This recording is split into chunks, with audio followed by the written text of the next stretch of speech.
Right theory of ethics. So rights सब लोग जानते हैं क्या क्या होते हैं। लीगल राइट्स होते हैं, ह्यूमन राइट्स होते हैं, कॉन्ट्रैक्चुअल राइट्स होते हैं, सब लोग जानते हैं, ठीक है। लीगल राइट्स समझ में आता ही है सबको कि हमारा जैसे 18 ईयर्स के बाद वोट देने का अधिकार सबको है। ह्यूमन राइट्स जो हमारे संविधान में है वो ह्यूमन राइट्स सबको मालूम है क्या क्या होते हैं। कॉन्ट्रैक्चुअल राइट्स होते हैं जैसे कि अगर आप कोई फ्लैट या कुछ प्रॉपर्टी खरीदते हैं या कोई बिजनेस में कोई डीलिंग करते हैं तो उसमें कॉन्ट्रैक्ट साइन होता है। अगर वो कॉन्ट्रैक्चुअल राइट्स होते हैं जो भी आपको क्या बोलते हैं उसको सुविधाएं जो होती हैं वो, और जो गलत कुछ अलग से कुछ गलत कुछ होता है तो आप लॉ में भी जा सकते हैं। तो राइट्स क्या होता है ये सबको मालूम है, ठीक है। अब जैसे हम लोग एथिक्स कर रहे थे तो आपको मैं बता दूं नॉर्मेटिव थ्योरिक्स के बारे में हमने बात की थी, नॉर्म्स के बारे में बात की थी कि नॉर्म्स क्या होता है, और नॉर्म स्टैंडर्डाइज्ड रूल्स होते हैं और उसके कंपैरिजन में हम लोग थ्योरीज बनाते हैं। तो नॉर्मेटिव थ्योरी बेसिकली दो टाइप्स के होती हैं। एक को बोलते हैं टेलियोलॉजिकल थ्योरीज और दूसरे को बोलते हैं डिओन्टोलॉजिकल थ्योरीज।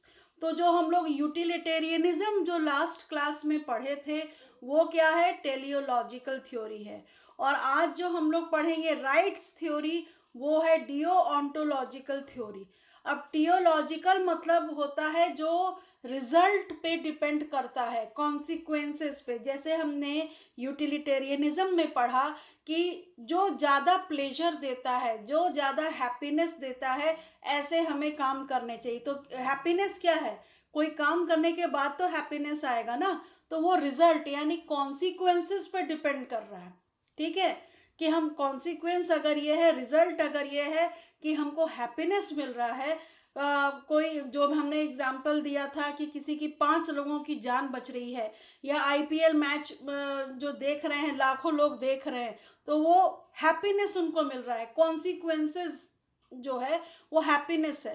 तो टेलियोलॉजिकल थ्योरी जो होती है, टेलियोलॉजिकल थ्योरी वो कॉन्सिक्वेंसेस पर डिपेंड करती हैं, जबकि डिओन्टोलॉजिकल थ्योरी इंटेंशन पे डिपेंड करती है। किस इंटेंशन से, वो गलत भी हो सकता है रिजल्ट और सही भी हो सकता है।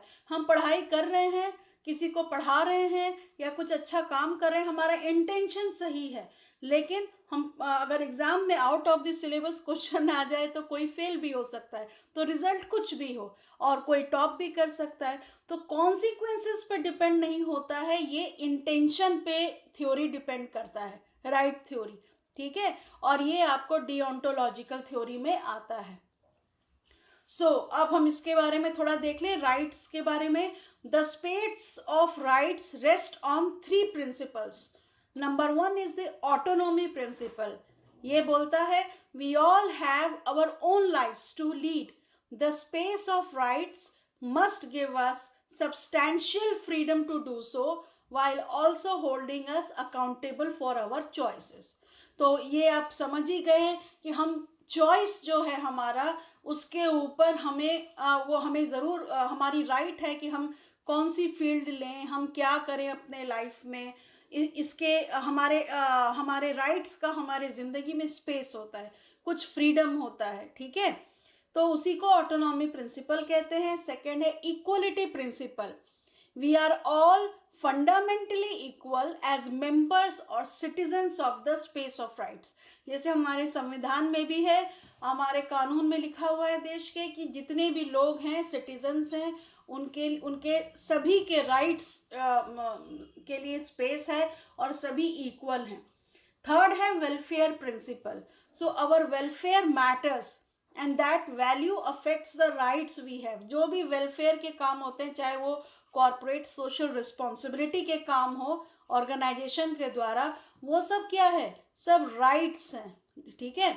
सो राइट बेस्ड थ्योरी कहते हैं a type of ethical theory under which the language of rights provides the basic terminology for ethical and political theory। Obviously ये पॉलिटिक्स से भी जुड़ा हुआ है, क्योंकि सारे पॉलिसीज जो हैं वो पॉलिटिशियंस और हमारी लोकसभा और राज्यसभा ही बनाती है। So it maintains that a democratic society must protect individuals and allow all to pursue personal goals. सभी लोग जो हैं इक्वल हैं और सभी के गोल्स होते हैं, पर्सनल गोल्स होते हैं, तो वो सभी लोग एथिकली अपने गोल्स को अचीव करे, परस्यू करे. यही राइट्स जो होते हैं हमारे, हमें बचाते हैं, जो हमारे संविधान ने हमें दिया है.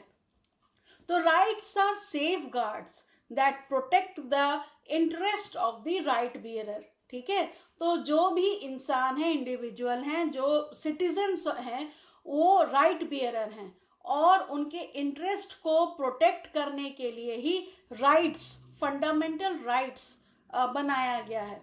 So natural rights are those that are inherent, while conventional rights are those created by humans and that reflect society's values. Rights of one person may conflict with another person. अब नेचुरल राइट्स है कि अब देखिए वातावरण में हवा है तो हमें सबको सांस लेने का अधिकार है, ये हमारा इनहेरेंट राइट्स है. ठीक है, और जो हमें संविधान देता है राइट्स जो है वो हमें वो क्या होता है, वो कन्वेंशनल राइट नहीं है. ठीक है, वो क्रिएटेड बाय ह्यूमंस है for the benefits of the society और वो सोसाइटी के वैल्यू को रिफ्लेक्ट भी करता है. ठीक है, बस याद रखिए राइट्स ऑफ वन पर्सन में कॉन्फ्लिक्ट विद अनदर पर्सन. ये इसीलिए सारे झगड़े की जड़ यही है, कॉन्फ्लिक्ट. एक आदमी का राइट कैसे दूसरे आदमी के राइट से कॉन्फ्लिक्ट होता है, ये हम अभी देखेंगे. अब जैसे यहाँ पे आप देख रहे हैं कि पेशेंट है और डॉक्टर है, तो डॉक्टर की ये ड्यूटी है कि वो इलाज प्रोवाइड करे और पेशेंट का यह राइट है कि वो पैसे दे रहे हैं और हॉस्पिटल में डॉक्टर की सर्विस ले. ठीक है, तो ये राइट है. अब हेट स्पीचेस होती है ना, अगर सबको बोलने का अधिकार है, एक्सप्रेशन का अधिकार है, लेकिन इसका मतलब ये नहीं है कि आप दूसरे के बारे में हेट स्पीचेस देने लगे क्योंकि ये बोल के कि आपको एक्सप्रेशन का अधिकार है. तो आपको अगर एक्सप्रेशन का अधिकार है लेकिन दूसरे को आपकी हेट स्पीचेस नहीं सुनने का भी अधिकार है.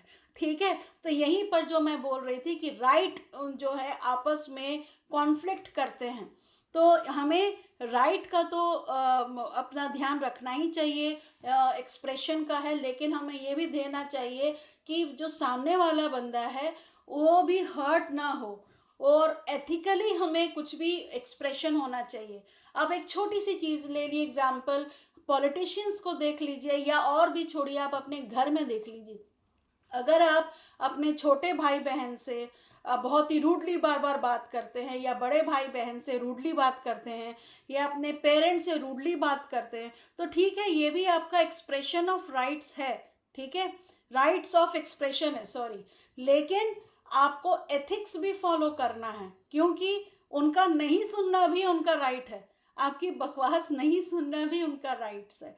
तो ये जो हेट स्पीच जो होता है ये राइट्स का उल्लंघन है, ये एथिक्स इसको फॉलो नहीं करता. इसीलिए जब भी आप किसी के बारे में हेट स्पीच का उपयोग करें तो ध्यान से करना चाहिए, और ख़ासकर पॉलिटिक्स में तो हम देखते ही हैं गलत है, but you are going to be business person, तो आपको अपने एक्सप्रेशन ऑफ स्पीच का बहुत ध्यान रखना पड़ेगा. ठीक है, तो अब आप देखिए